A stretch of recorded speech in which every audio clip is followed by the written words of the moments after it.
tukyagenda mu maaso n'amawulire gaffe agabutikidde wano ekibiri mu kabugako. Abatuuze bakyagenda mu maaso. Maama tubulire ki ekigenda mu maaso? Amannya go? Amannya gange bamuta Princess Leila.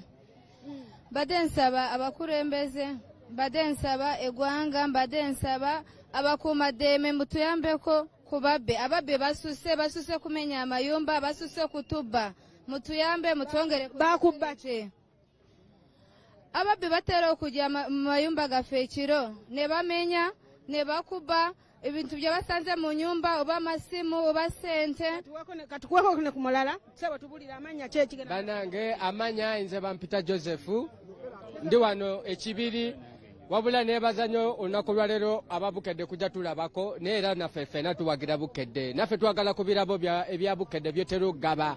Kyakubira ensonga esinga okunuma bananga abavubuka tuli bubi. Gavumenti yatulimba tukole zisaako etufunire sente zetusobola kweyamba. Saako twazikola naye abantu betusindika batufunire obuyambi kuva ku gavumenti tebazitutuusaako. Okay, maama tubulire ki ekigenda mu maaso wano? Nze ekinnuma kigenda mu maaso mu malwaliro gaffe temuli ddagala. Tugenda mu malwaliro okutujjanjaba batuwandikira tetutuuka okuba nga tufuna eddagala nga tetulina ddagala. Okay, ono ekizibu kyekya ddagala malwaliro ga gavumenti. Neyanza nnyo Bukedde TV, Bukedde management olupapula byonna. Ffe twasiimye nnyo nteekateeka ya Bukedde gyatutaddemu nga b'omuluka gw'e Busaabala mu Kasasadaati amannya nga bulijjo. Ekizibu kati embwa zo bantu batandise okutuula obufoofofo abalina embwa zo babadde batazirabirira. Okuva eggulero lyafulumye ku TV ennene batandise okubeera nga beekolamu omulimu. Ntwala omulanga guno okubiriza ab'embuzi. Embuzi zoonoonye ebintu by'abantu ku kyalo, ebyalo byonna embuzi tebazisiba. Buli atasiba mbuzi kati we tutuuse tukulaakulanye. Kati gw'osaba kinga? Nze nsaba balabirire ebisolo byabwe okusingira ddala. Muntu oba tosobola kulunda kisolo kukirabirira ekisolo kiveeko. Tolunda kisolo ng'obonyaabonya mu neyibawo muliraanwawo. Okay, taata tubulire. Amanya gange bampita Mwonge Dennis Mobilizer Kibiri Bizone. Ekirowoozo ekyange kigenda eri Balandi Road abalina ennyumba z'abapangisa. Obukyafu bungi amazzi gakulukuta tetumanyi gye gava. Nsaba meeya wange Kiyagga omulungi ennyo otusakire ku motoka za kasasiro. Tukuŋŋaanya kasasiro tulinayo tumuyiwa. Buli lwa mukaaga babitugo bya mutale gye tubitwalanga ffe abakulembeze ate tubonaabona mu kibuga muno. Taata nawe tubulira amanya go tuyekekera. Banange tusanyuse nnyo baba ba Bukedde mu kitundu kyaffe. Kola mulimu ki? Ndi musajja muvuzi wa boda. Tubulire ki ekigenda mu maaso? Ekigenda mu maaso abasirikale bakwata ebyekisiru batukwata ebyekisiru ate baagala ssente bannaffe bangi bafudde mu byekisiru. Nekyembasaba gavumenti banaye mukyuse mu nkola yammwe tetuli babbi abasirikale mwe munoonya ababbi. Ate ababukedde banange mulage ku mawulire amalungi ne muleka mu mawulire gambwa. Okay, kakati katufune ku mulala. Ya wendi. Samanya gange enze Michael Dike nze ndi muvuzi wa boda mami. Naye obuliwo kale ngenda kole musajja akalandi road. Nze landi road wange nina kubira ansibide we kofulu. Wachi.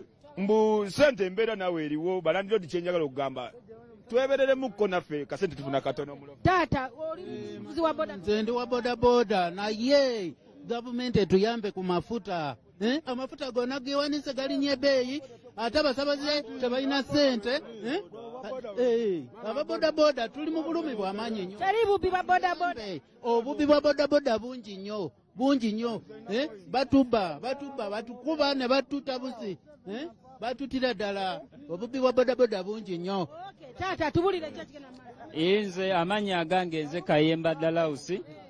Obubbi banzibira mu taxi. Taxi yajja nenzibiramu engoye zange nali nva mu tawuni kusuubula ne babba engoye zange zonna ne bankuba n'okunkuba n'ebisago mbiina mugongo. Kiki osabanga gwe? Nsaba gavumenti etuyambe obubbi bungi eno.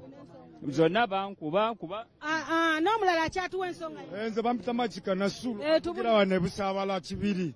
Obuzibu bwe tulina ffe aba boda tunyigirizibwa nnyo mu Kampala nga tuyingiddemu.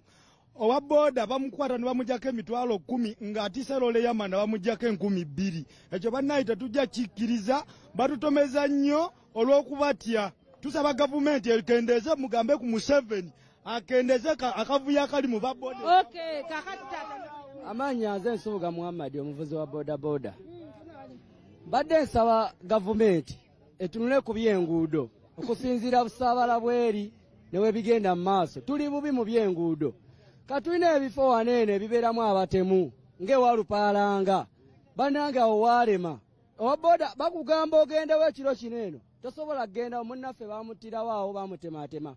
Tusaba gavumenti mutuyambe mutusaasire. Bannange abatuuze bene Busaabala bali mu mbeera mbi balaze ebintu ebibasoomooza wabula basaba buli gwe kikwatako aveeyo abayambe mu ngeri emu oba endala. Nze Yudaya Namyalo ku Bukedde TV wano Ekibiri mu kamenyemero kaffe akakamanya kabugako.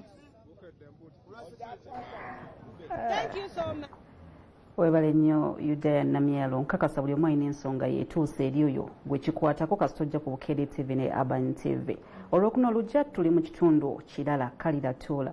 Mu kanyomero kaffe ak'ensi 5 Ukraine ekusezza emmeeri za Russia mu Black Sea 2 ekirese amajenga geesansabaga. Russia bano ebaanukuza busungu bwekoze ennumba ku bibuga ebinene 8 nga mw'otwalidde n'ekibuga ekikulu Kyiv esindise